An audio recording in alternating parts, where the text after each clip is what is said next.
Madame, mademoiselle, monsieur, bonjour et bienvenue dans ce magazine où nous poursuivons notre rencontre avec le professeur Camille Faucamp, professeur émérite de l'Université catholique de Louvain, où durant de nombreuses années, il a enseigné l'exégèse. Professeur, bonjour.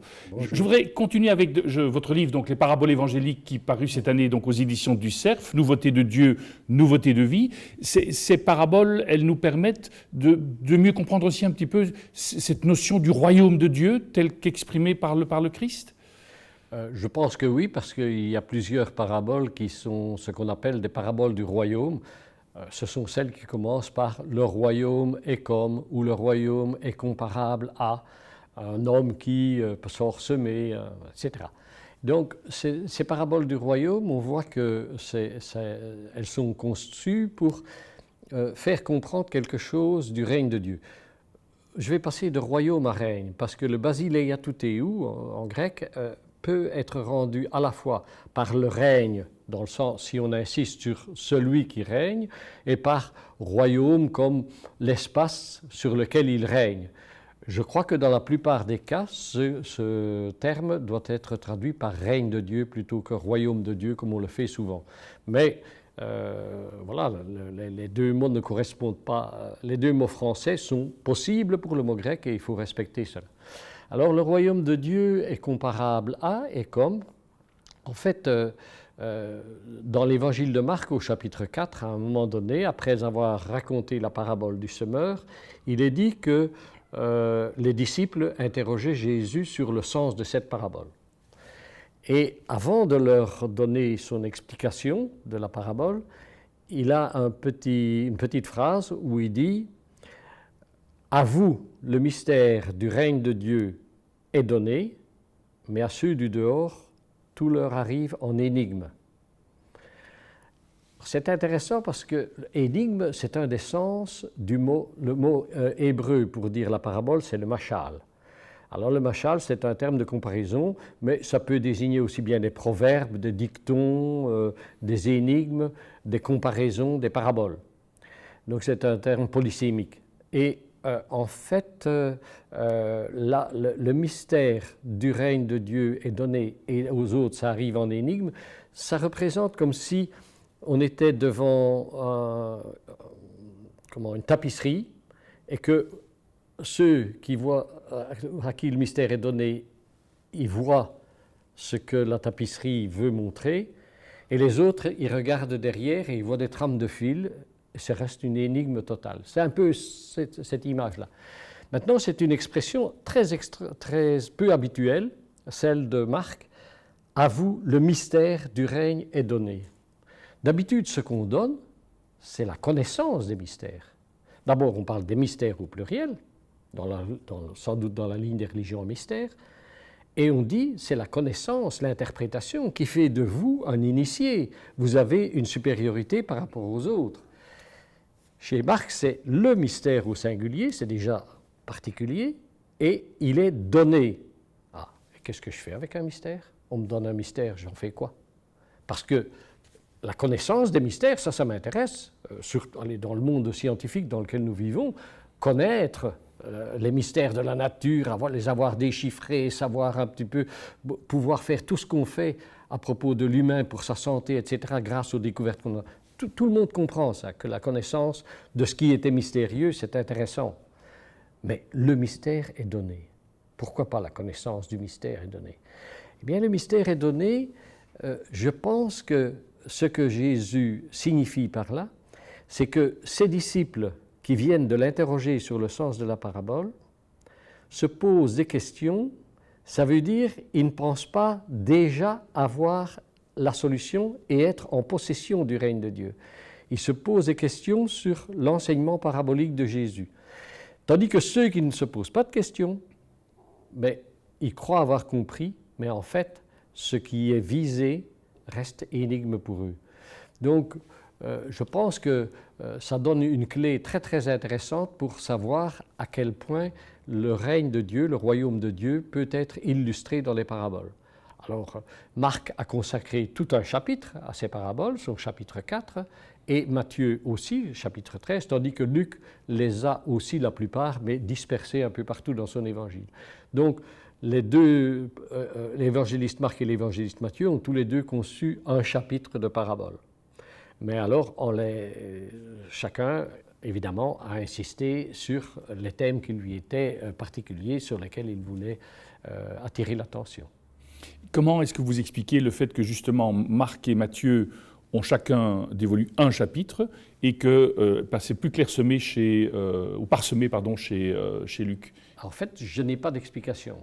Moi, ça m'arrive assez régulièrement que la manière dont Luc compose, sur certains points de détail, m'échappe, que je ne puisse pas comprendre. Par exemple, son chapitre 16 est assez complexe, compliqué. Je ne comprends pas très bien les relations qu'il a mises entre tel et tel passage, pourquoi il a placé telle chose à tel endroit.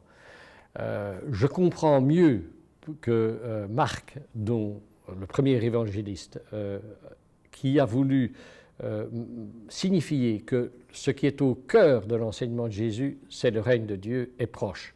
Et ce règne de Dieu qui est proche, il a une multitude de conséquences pour les gens et particulièrement pour ceux qui sont plutôt à l'écart dans le système de l'époque. Lui a voulu insister là-dessus et au fond, avec sa parabole du semeur, il insiste, on l'appelle parabole du semeur. Dans le livre, j'ai appelé ça la parabole des terrains ensemencés. Parce que le semeur, on n'en dit pratiquement rien. Mais ce sur quoi on attire l'attention, c'est surtout les terrains, la manière dont les terrains reçoivent le grain ou la parole, suivant qu'on est dans la parabole ou dans l'explication. Et cette manière de recevoir... Donc ça veut dire qu'on insiste sur l'instance de réception et pas sur l'instance de communication. On ne fait pas toute une théorie sur le semeur, etc. Et quand il y a des obstacles, ils sont tous situés du côté de la réception. Mais quand il y a une belle productivité, une productivité énorme par rapport à ce qui est attendu normalement, c'est le trait d'extravagance, bien là, c'est aussi énorme. Donc là, il y a une insistance sur la réception et le reste du chapitre va être du même tonneau. Il y aura deux autres paraboles. Il y a la parabole qui est propre à Marc de la terre qui produit d'elle-même du fruit, qui produit automatiquement. Le grec, c'est automate. Donc, automatiquement, elle produit du fruit, quoi qu'il en soit, de ce que peut faire ou ne pas faire le cultivateur. Ce qui n'est pas très raisonnable du point de vue agricole. Il ne faut pas appliquer ça pour des... Il ne faudrait pas donner ces consignes dans des écoles d'horticulture. Mais ce qui veut être souligné par là, c'est que le règne de Dieu va progresser quasi inéluctablement, quoi qu'on y fasse. Et l'autre parabole qui est célèbre, c'est la parabole du grain de sénévé, qui est la plus petite, dit l'Évangile, des graines et qui devient, disons, un arbuste, certains en font même un arbre dans lequel les oiseaux du ciel peuvent venir s'abriter. Donc c'est une insistance sur le fait que le règne de Dieu est en marche, il progressera, mais que la réception est importante parce que c'est une relation de confiance et s'il n'y a pas de réception, ça n'ira pas. Matthieu a repris globalement Marc, mais il y a ajouté quelques paraboles qui sont typiques de son souci. Les deux plus importantes, c'est la parabole de l'ivraie au milieu du blé et la parabole du filet. Et ce sont des paraboles qui relèvent, étant donné l'interprétation qui est donnée, du genre allégorique. Maintenant, ceci dit, Matthieu, par exemple, quand il raconte la parabole de l'ivraie, il raconte d'abord la parabole.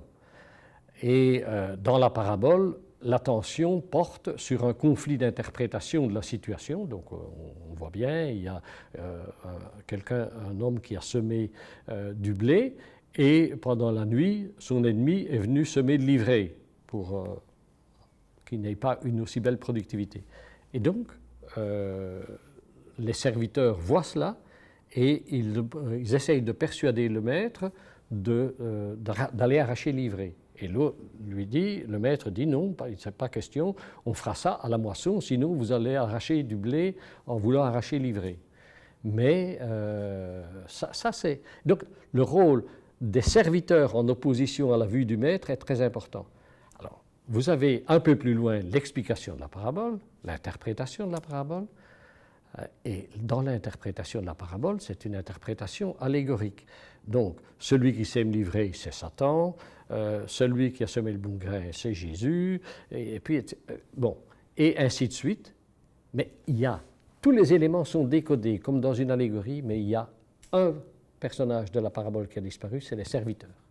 Donc, il n'y a plus de conflit d'interprétation. Ça veut dire que dans l'interprétation allégorique, le souci d'expliciter l'histoire du salut a complètement recouvert la parabole et tué son intrigue. Donc c'est quand même important de se rendre compte que l'allégorisation change tout à fait la perspective. Et alors Matthieu, en plus, insiste, comme il sait le faire, sur le jugement dernier, et il insiste beaucoup sur ce sujet. On aura l'occasion de poursuivre, de continuer à découvrir. C'est passionnant de voir tous ces détails dans ces paraboles, parce qu'effectivement, c'est également une invitation à lire votre livre pour pouvoir aller un peu plus en profondeur. Nous arrivons au terme de ce magazine. Merci de votre fidélité. À très bientôt.